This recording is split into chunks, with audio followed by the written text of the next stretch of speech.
and I'll apologize for this.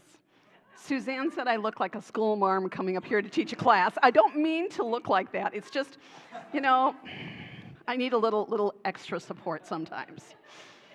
Anyway, as Suzanne said, my name is Jeannine Hedberg, and I'm a licensed Unity teacher here at Unity of Naples.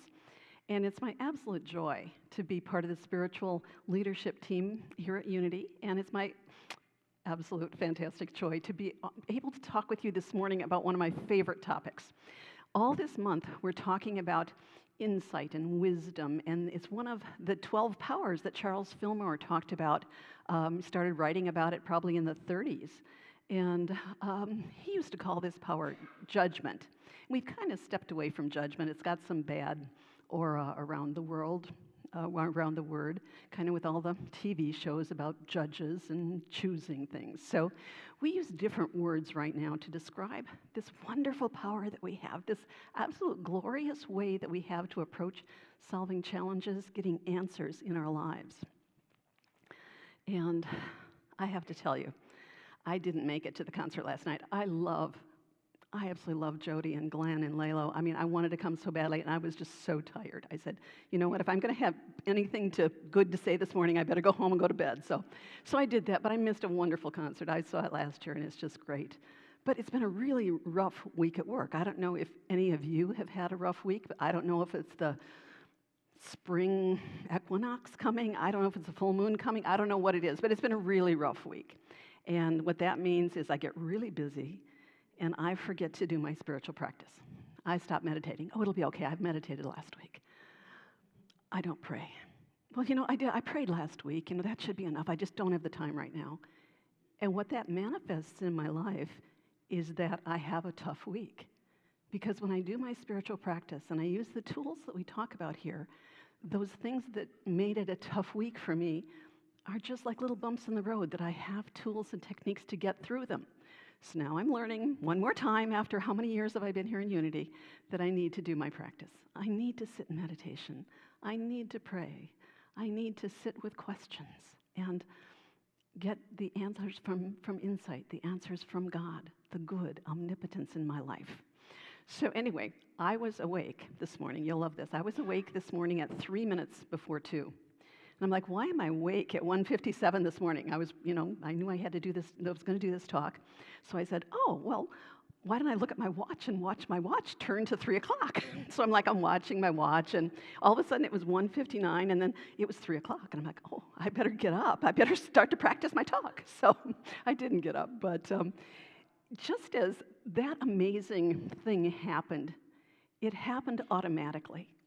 And I think it's a good metaphor for what we're talking about today. We're really talking about wisdom. Wisdom as an attribute of God. And I love to use Reverend Martilla Whitsett's book that we're studying here called Divine Audacity. She's taken Charles Fillmore's 12 powers and kind of modernized it for today's world. And what she's talking about here is that we have an inner knowing. We have an inner, just like my watch, an inner way to know what time it is, to know what's going on. And it has to do with wisdom and the use of our faculty of wisdom. And what she says, it's kind of like a jewel. And there are some facets on the jewel. And if we focus and we really rub those facets and make them shiny and use them, we'll be able to express wisdom in everything that we do. Now, the 3 facets of wisdom she talks about is knowledge. Yeah, we all know we need knowledge. We need book learning. We need the knowledge not to put our hand on a hot stove when we're a child. We need that knowledge, and that sits in the back of everything that we do. But knowledge is not wisdom. Knowledge is book learning. Knowledge is learning out in the world, but it's not really wisdom. Wisdom has a lot more depth to it. Some people say it's instinct, and it's not instinct. Wisdom is not instinct. All animals have instinctual needs and instinctual desires, but it has nothing to do with wisdom. It has to do with survival. So it's not instinct, it's knowledge, but not really knowledge. So what is wisdom? And what Reverend Martilla Whitsett said is, wisdom is applied knowledge. So we've taken all that knowledge we have in our lives and we're applying it to a situation. And she has these 3 facets to kind of look at. The first one is what we used to call judgment, and she calls it mental evaluation or assessment. And I think that's a good way to step away from what some people feel that judgment is a bad word. And there are no really bad words in the world. So judgment, another way to look at it, is assessment. If we're assessing something, we're looking at two options and seeing where we want to choose the answer to what we're asking.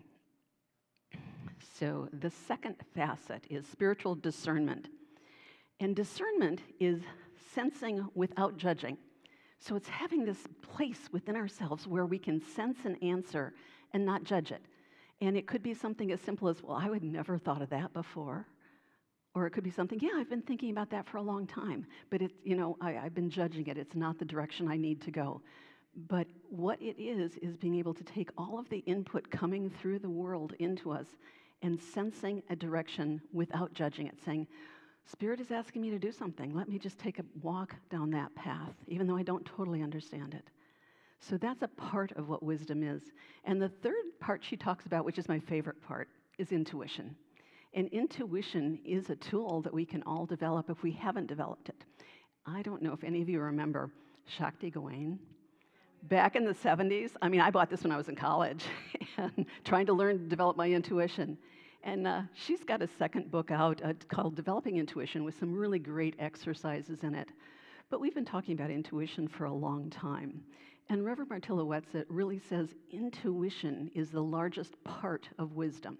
And if we can develop our muscle, it's not a muscle, but if we can develop our ability with intuition, we will be able to use wisdom to help govern our lives. Now, the wisest person I know in the Bible, you could say it's Jesus, and it probably is Jesus, but historically, and what I learned in third grade, is that King Solomon was the wisest man in the Bible. And there are really two stories about Solomon that speak to the use of wisdom. And the first comes from 1 Kings. When Solomon was a new king, Solomon's father was King David, and King David had passed, and they made Solomon the king when he was a young man. And in 1 Kings 3, God is asking Solomon, what should I give you? What would you like to be a better king? And he says, you have made your servant king in place of my father David, although I am only a little child. I do not know how to come out or go in. And your servant is in the midst of people whom you have chosen, a great people, so numerous they cannot be numbered or counted. Give your servant, therefore, an understanding mind to govern your people, able to discern between good and evil, for who can govern this, your great people? And that was the first lesson I learned. I think it was third grade, to ask for a discerning mind. He didn't ask for riches. He didn't ask for lots of wives. He didn't ask for lots of cattle. He asked for understanding, wisdom. And he was a young man, and God gave that to him, along with everything else that Solomon had. Now, in Unity, we look at a metaphysical interpretation of the stories in the Bible. We believe that they happened. They were written about by people inspired as aspects of God. And we look at the story of Solomon as a story within ourselves. Solomon is a part of us. And the word Solomon, S-O-L, is the first part of his name. It's the same base as solar. It means sun. It means brightness. It means that beautiful yellow color. It means sun man. I like to say sun human, so we can all identify with Solomon and the wisdom that Solomon has. And when Solomon talks about ruling all of the people of Israel, those are our thoughts. So how we use wisdom to rule over all of our thoughts is what this whole process is about. It's an easy process. It's 3 steps, 3 parts. Easy. It's not hard. We just have to keep doing it every day. So the second story that we all learned is also in 1 Kings. And it's the story of the 2 women and the 2 babies. And I don't know if you remember that story, but there were 2 women who had each had a baby about the same time. They were living together, and one woman's baby died during the night, and she switched the babies and took the living baby, and they went before King Solomon and said, well, that's my baby, and that's my, so they had this argument. And so Solomon, using his faculty of wisdom, understanding, discernment, said, okay, guys, Bring me a sword. And they brought a sword before the king. And the king said, divide the living boy in two, then give half to one and half to the other. But the woman whose son was alive said to the king, because compassion for her son burned within her, please, my lord, give her the living boy. Certainly do not kill him.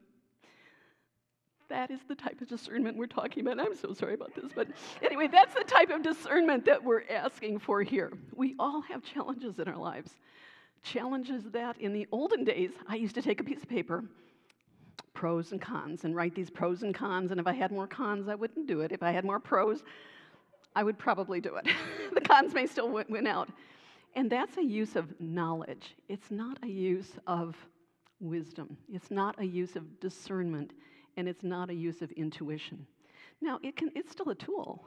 I think we all use that as a tool. But it is not the depth of what we're talking about here, the depth of what wisdom, which is a faculty of God. It's one of the God characteristics that we can embrace, that we have within us. And when we can embrace that as one of our 12 powers, it leads us along the spiritual path, solving challenges that come into our lives. Now, Charles Fillmore was ahead of his time. He wrote in the 30s into the early 40s this wonderful book called The 12 Powers. And he actually took it one step farther than calling the 12 powers the 12 disciples. He actually had 12 areas in the body they related to. And this was back in the 30s. He was talking about all the nerves at your stomach, where your aorta goes in your stomach. And we talk about having a feeling in the pit of our stomach. We talk about a second brain, that our gut is really, science now is saying it's our second brain. And back in the 30s and before, Charles was writing about how wisdom, this is the seat of wisdom. The color of wisdom is yellow, and it sits in our solar plexus. And so those gut feelings, that second brain, that's our gut, that feeling in the pit of our stomach, all those things that have been happening for years and years and years relate to this use of wisdom. And you can tell that the title of the talk today is an inner knowing, and it's an inner job. We're not talking about anything happening outside of us, looking for answers outside of us. These are all things within ourselves. It is an inner knowing. It is an inner knowledge, an inner peace, an inner love, an inner wisdom that we bring forth into every decision we have. Where am I going to go to dinner tonight? Something as simple as that. Or am I going to move? Am I going to marry someone? Am I going to have a child?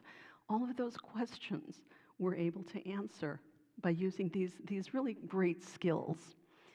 And the three facets. The first one is mental evaluation. And that's really using sound judgment. And you can use comparisons, just like that list. You can use those comparisons. And so we use sound judgment. And you can step away and call it sound assessment of what's going on in your life, but it really is assessing. And we assess with knowledge, we assess with experiences, and we assess with inspiration, what we feel inside. And what we feel impacts what we do. I was telling someone a story that my mom used to tell me every day, I think. Jeannine, whether you believe it's true, whether you believe you can do it or you believe you can't, either way you're right. And I was telling someone that story, and it was like I hadn't thought of that in years. But that's an aspect of what we're talking about here. Our beliefs, how we feel about something, what our heart tells us to do is a piece of what we will accomplish and what we'll do in the world. And so that's a facet of wisdom. Now, the black and white decisions we kind of talked about already, but your life can be on a notepad. It can be in a journal, and we can make these choices by writing. We can also do it just by sitting with a problem. Reverend Martillowitz, it says, just sit with a problem. Sit with it. Let it percolate. Let it sit underneath everything that you're doing every day. And that answer will come forth out of intuition, out of wisdom, out of the guidance of your heart, out of God as love in our life. And so rushing to decisions is not what we're talking about here. We're talking about using all of our faculties to come up with really great decisions. Now, the second facet that we're talking about of wisdom is called discernment. And some people will say discernment's a type of judgment, but Reverend Martillowitz it really makes the point that it's not. What she calls it is a type of perception, and it's sensing without judging. So we can sense that we like a red dress in a store without judging it against other red dresses. We can say, I really like that dress. We can do the same with food. We can do the same with social situations. We can do the same with a vacation. We can sense what we feel is the right direction to go. So along with, this is a discernment, which is different than, with using a spiritual evaluation. So now we're discerning without the checklists. We're feeling, and then the next step is going to be we're going to intuit. So she really talks about, at this step, using discernment, we're going to rely on principle. And she talks about sitting in the silence, all of the spiritual practices, sitting in the silence, praying, reading spiritual literature, asking a question and sitting with it in meditation. All of the spiritual practices that I walked away from last week and had a little bit of a rough week.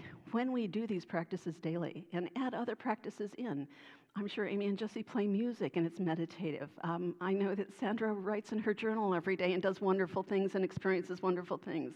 I've never been able to commit to that, but I'm working at it.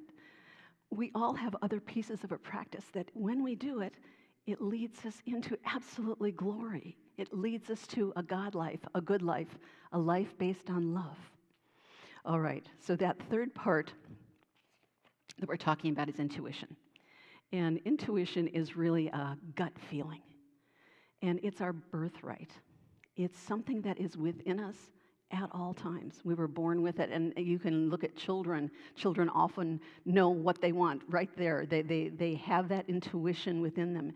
And I grew up in a family where I was going to be a scientist, and so for me, knowledge was going to be it. I was studying, and I was going to classes, and so the black and white of science overruled intuition.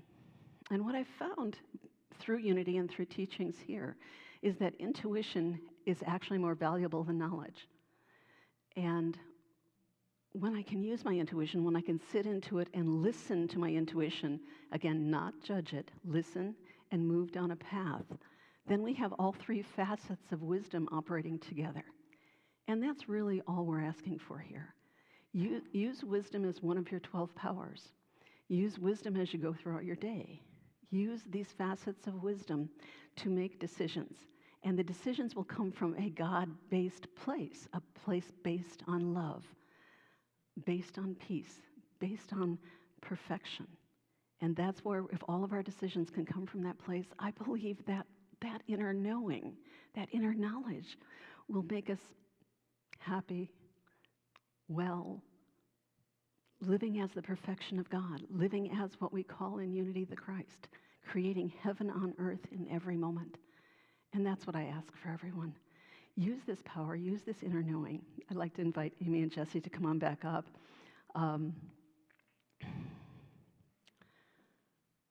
We're going to do just a short meditation. And for any of you who do meditations, sometimes there's a chakra meditations you can do. Each chakra has different colors.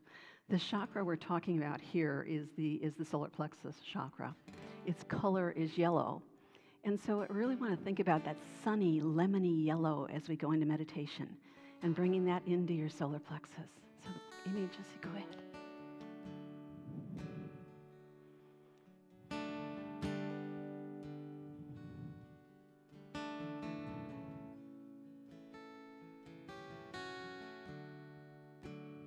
Take me to green pastures, lay me by still waters, back to the beginning, deep within my soul. Plant me in the meadow, shower me with sunlight, lift me up from under, teach me how to grow. All is well.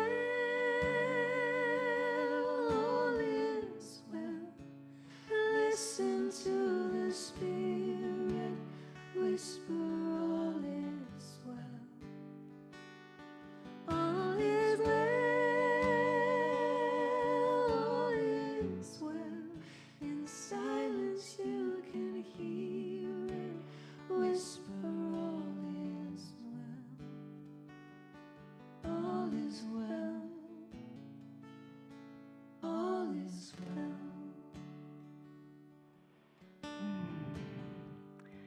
let's take a deep, deep cleansing breath together as a community. Let it out. And take a moment and picture the sun. Picture lemony yellow, bright sun as we're going towards spring season here in Florida. Picture that yellow sitting right at your solar plexus, right at your tummy, warming your whole body. And know the truth, hold the truth that I am wisdom. I am wisdom.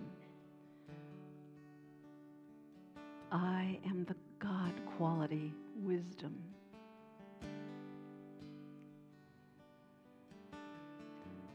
The decisions I make come from this place of wisdom. The choices I make come from this place of wisdom.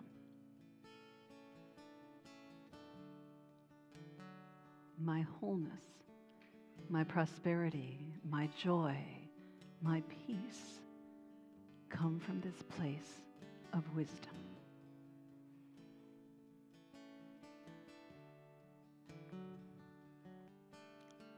And now take that bright yellow sun and let it just come through your whole body and come out of your body and embrace this whole community and this whole county and this whole world, and know that we are the light of God.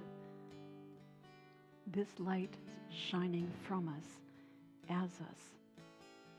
as the wisdom of God.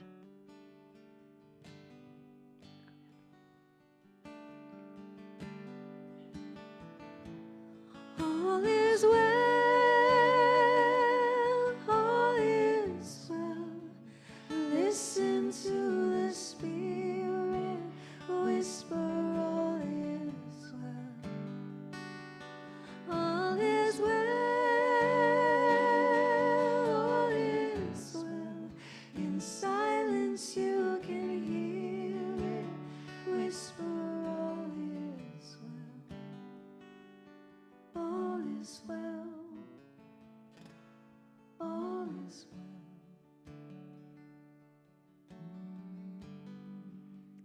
And yes, all is well. And so it is and shall always be. Amen and amen. Thank you so much, Amy, Jesse, thank you.